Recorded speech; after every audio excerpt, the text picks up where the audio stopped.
ဘဝကလေမမဆောင်လို့ဖြစ်နေတယ်ဗျဘာလို့နေလဲလို့မေးရင်လေဘာဖြစ်ရမှန်းမသိဘူးဖြစ်နေတယ်ဗျ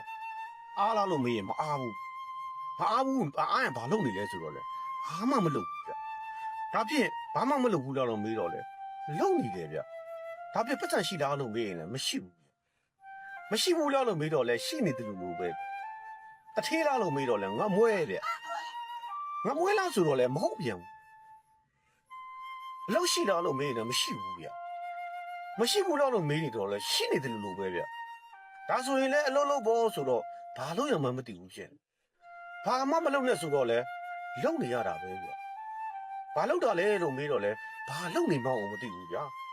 ဘာလုပ်နေမှမသိတော့ဘလို့နေလဲလို့မေးတော့ဒီလိုပါပဲလေဒီလိုပါပဲလေဆိုတာကဘာလဲလို့မေးတော့ဒီလိုပါပဲတဲ့အဲ့တော့ဘဝကဒီလိုပါပဲနဲ့လူဖြစ်လာတာကြာလာတော့ဗျာသူများတွေကလည်းဘာလုပ်နေလဲလို့ပြီးတဲ့အခါကျရင်ခက်တီတီနဲ့ဗျဒီလိုပါပဲတဲ့တလုံးလေးပဲဖြေတတ်တော့တယ်ဗျာ